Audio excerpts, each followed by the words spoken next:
नमस्कार साथियों, सभी साथियों को जेपी क्लासेस में जगदीश प्रसाद का स्वागत है। जगदीश प्रसाद आपका स्वागत करता है।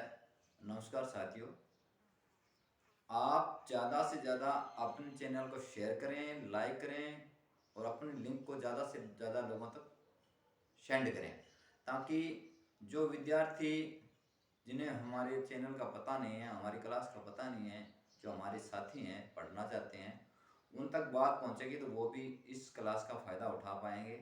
और इसी बात के साथ में बताते हैं आपको कि हमारी क्लास चल रही है प्रत्यय की। प्रत्यय के अंदर हम कर रहे हैं कृत प्रत्यय। क्या कर रहे हैं? कृत प्रत्यय कर रहे हैं। कृत प्रत्यय से हमने कर्तावाचक शब्दों का निर्माण कर लिया। आज हम क्रमवाचक और कर्णवाचक और भाववाचक इनका हम निर्माण करेंगे। कृत प्रत्यय से कर्ता का बोध कराने वाले शब्दों का निर्माण हमने किया है। आज हम कृत प्रत्यय से ही कर्तावाचक शब्दों का निर्माण करेंगे और कर्ण अर्थात माध्यम या साधन जिनसे क्रिया की जाती है, कर्म को करने के लिए जो क्रिया की जाती है, जो माध्यम होता है वो होता है कर्ण, और जो क्रिया के माध्यम से किया जाता है वो होता है कर्म। और इनके अलावा जो हमारा भाव होता है या अर्थात भाववाचक संज्ञाएं, भाववाचक संज्ञाओं का निर्माण करेंगे। संज्ञाओं का आज निर्माण करेंगे। तो इतनी बात आपकी समझ में आ गई। सबसे पहले अपन लेके चलते हैं कर्म को। कृत प्रत्यय से हम कर्म का निर्माण करेंगे। कैसे? देखिए, कर्मवाचक प्रत्यय में ओना, नी, ना, इनके द्वारा हम कर्मवाचक शब्द बनाएंगे। जैसे ओना प्रत्यय है, इसके द्वारा जैसे खिलौना, या तो लगेगा ये खेल प्लस ओना तो बनेगा खेलोना, या खेल प्लस ओना बराबर खिलौना। ठीक है। ओना प्रत्यय से खेल, ओना खिलौना, खिलौना या बिच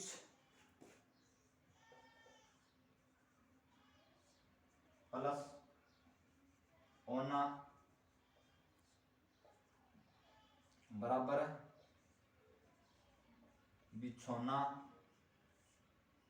या बिछा प्लस ओना बराबर बिछोना। इस प्रकार के शब्दों का जो ये शब्द है ना, खिलौना, ये कर्म है। जो क्रिया करते हैं इस कर्म के लिए करते हैं। खेल है या खेलना,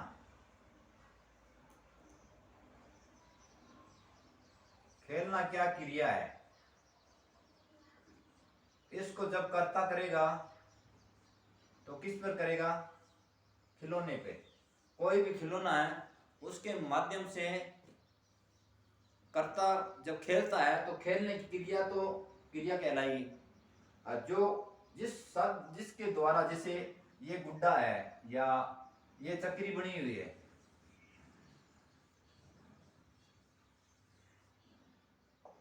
इससे खेल रहा है, ये कर्म है। खेलने की जो क्रिया है वो क्रिया कहलाएगी। ये बात आप ध्यान रखना। आगे चलते हैं। अर्थात कर्ता जो कर्म क्रिया करता है जिसके ऊपर, वो कर्म कहलाता है। आगे है नी, जैसे चाट,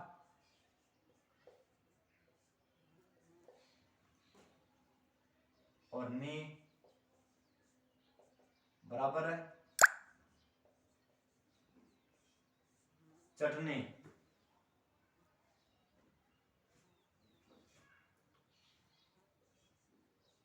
पाट या पट, पटनी, इस प्रकार से। आगे चलते हैं। कहा से कहानी बनी, कहा से, अब ये चल रहा है नी, चाट बराबर नी लगाया तो चटनी बनाई हमने। क्या बनाया था? चटनी। और कहा के साथ नी लगाया तो हमने बनाया कहानी। इतनी बात आपको समझ में आ गई। एक शब्द आता है सूंग। सूंग क्या क्रिया है? मूल धातु है। क्या है? सूंग। इसके साथ में ना लगाएंगे तब तो बनेगा सूंगना। क्या बनेगा? सूंगना। और अगर ये नी लगाएंगे तो बनेगा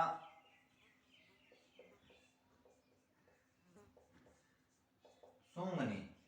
क्या बनेगा? सूंगनी बनेगा। सूंग के साथ में हमने ना लगाया तब सूंगना बना, और सूंग के साथ नी लगाया तब बना सूंगनी। समझ भाई? अब समझने वाली बात क्या है, ये क्या है? क्रिया है। सूंगना क्या है? क्रिया है। लेकिन सूंगनी क्रिया नहीं है, ये कर्म है। इस बात का ध्यान रखना। अब सूंग के साथ में ना लग गया और नी लग गया, दोनों का ही अर्थ बदल गया। ये क्रिया है, कर्म का निर्माण नहीं हुआ यहाँ। सूंगना, सूंगना क्या है? ये क्रिया है। लेकिन सूंगनी क्रिया नहीं है, जिसको सूंगा जाता है वो होता है सूंगनी। तो ये कर्म है।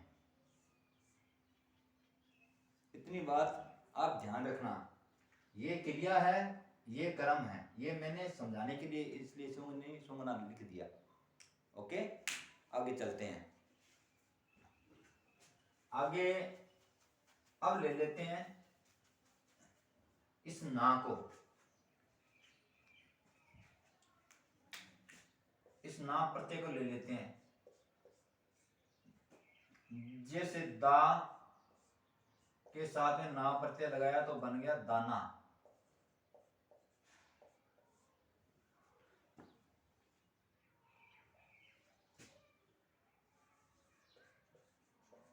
ओढ़ के साथ में ना प्रत्यय लगाया तो बना ओढ़ना।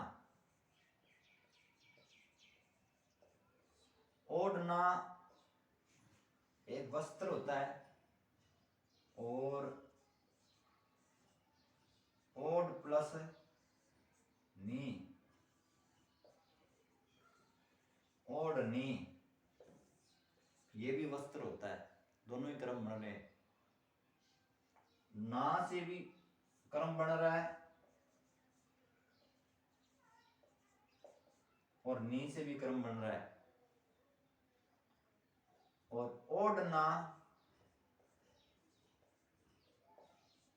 क्रिया भी है। किसी चीज को ओढ़ना क्रिया भी कहलाती है। और ओढ़ना, और ओढ़ना तारावाद की ओढ़नी कहते हैं, तो वो कर्म है। और ओढ़ना भी एक वस्त्र है, पुल्लिंग संज्ञा है, ये भी कर्म है और ये क्रिया भी है। इस प्रकार से ये चीजों का आप खास तौर पर ध्यान रखेंगे। एक शब्द और ले लेते हैं, जैसे खा। खा क्रिया धातु है, इसके साथ में हमने लगा दिया खाना, तो क्या बना? खाना, अर्थात भोजन।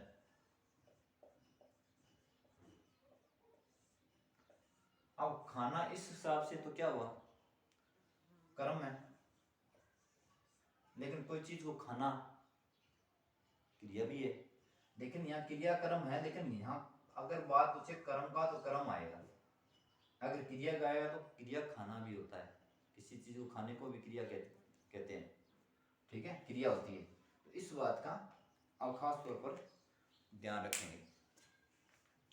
आगे हम क्या कर रहे हैं? आगे कर्णवाचक शब्दों का निर्माण कर रहे हैं। किसका? कर्ण, कर्णवाचक शब्द।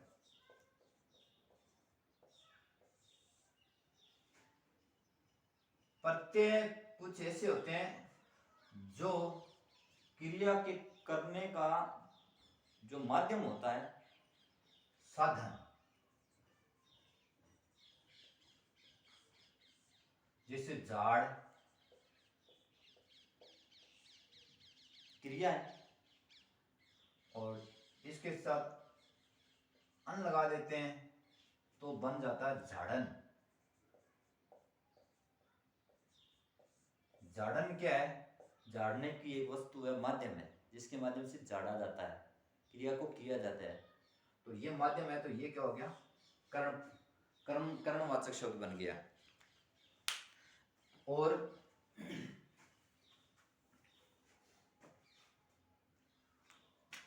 झूल, अब इसके साथ में ना लगाए तो झूलना हो जाएगा, ये मूल धातु है।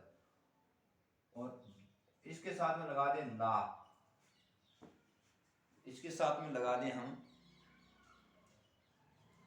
आ, तो बनेगा झूला। क्या बनेगा? झूला। झूलने की जो क्रिया है, कर्ता झूलता है ना, झूलने की क्रिया करता है, कर्ता झूलने की जो क्रिया करता है उसका माध्यम क्या है? झूला है। ठीक है, आगे आगे है ठेल। ठेल धातु है, इसके साथ में आ लगा दिया तो बनेगा ठेला। ठेला किसी चीज, किसी वस्तु को ठेलने का माध्यम होता है। क्या होता है? इस प्रकार से कुछ ये चक्का लगा होता है बीच में, और ये कुछ पकड़ने की जगह होती है, ये चीजें होती है। इसके ऊपर कोई पदार्थ, जैसे हमने कोई चीज रख दी और फिर इसको धकेलते हैं, लेके जाते हैं एक स्थान से दूसरे स्थान पर, इसको बोलते हैं ठेला। तो ये ठेला है, ये क्या है? माध्यम है। ये क्या चीज है? ये है माध्यम। किसका? इन वस्तुओं को ठेलने का, लेके जाने, करता इन चीजों को ले जाने का जो माध्यम है, अपनाता है, साधन अपनाता है, वो ये ठेला है। तो इस प्रकार से ठेला क्या हुआ? कर्ण। इतनी बात आपके समझ में आ गई। एक होता है जार। क्या है जार? क्या है? जार है धातु, और इसके साथ में हमने लगा दिया आप प्रत्यय, तो बन गया जारा। ये जारा कर्म है, नहीं करण है, अर्थात माध्यम है, साधन है, जो किसी चीज को जाड़ने का कार्य जो करता करता है वो इसके माध्यम से करता है, अतः ये क्या है, करण है।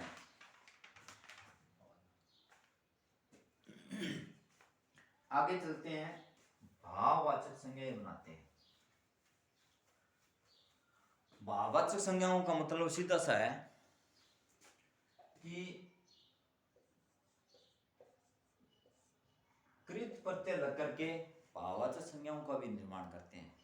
ठीक है, तो धातु के पीछे लगकर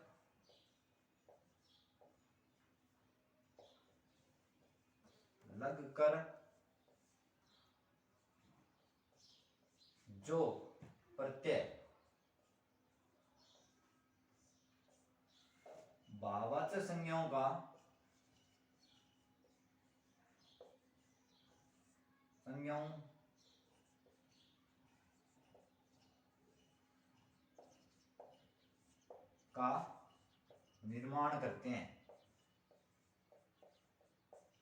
निर्माण करते हैं, ठीक है। जैसे खेल है, धातु भी है, अगर धातु वो लिखें इसके साथ में ए लगा दिया हमने तो ये बना खेल।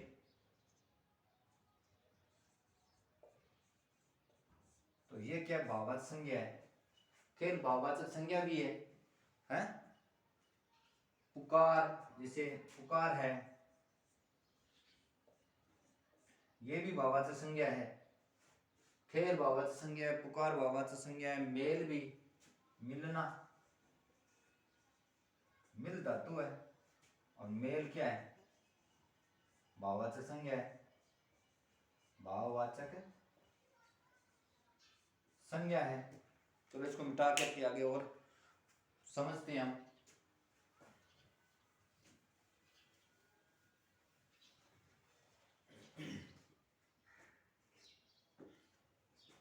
जैसे कुछ शब्द ऐसे होते हैं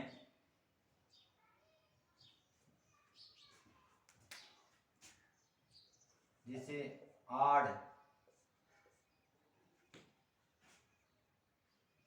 ये शब्द आड़ है, आड़ बना ओट भी होता है, तो ये भाववाचक संज्ञा भी है, धातु ये हो गया। ठीक है, जैसे आड़ है, तार है, पार है, खार है,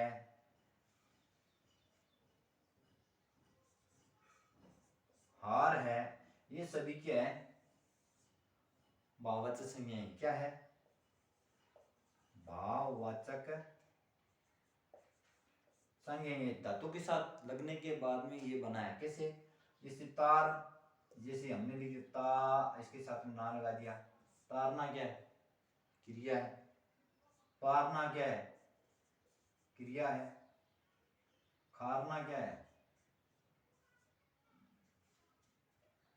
कार को छोड़ो, हारना क्या है, क्रिया। ये क्या है, सभी साधारण क्रिया है। हमने क्या किया, इसके ना प्रत्यय को उठा करके सीधे तार हार इसके अंदर ए लगा दिया तो भाववाचक संज्ञा बन गई। जैसे और भी हम इस प्रकार के निर्माण करें तो कर सकते हैं। जैसे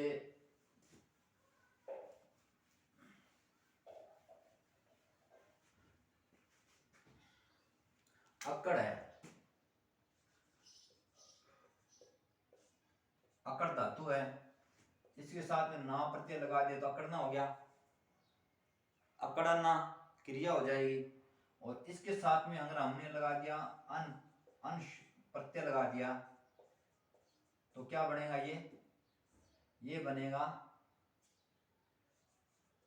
ये बन जाएगा अकड़न। अकड़न। अकड़न क्या भाव है? तो संज्ञा है, भाव है। अकड़ने का भाव क्या कहलाता है? अकड़न कहलाता है। लूट अंत, तो ये बनेगा लुटंत। लुटन, ये भाव है। छूट प्लस अंत, छुटंत। छुटन, ये भाव है। इस प्रकार के हम और भी शब्दों का निर्माण कर सकते हैं।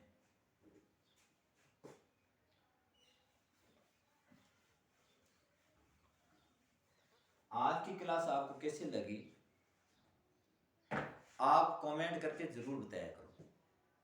इससे हमें ये फायदा होता है कि हमें गाइडेंस मिलता है कि हम किस प्रकार की क्लासें लगाएं ताकि आपको ज़्यादा से ज़्यादा फायदा हो सके।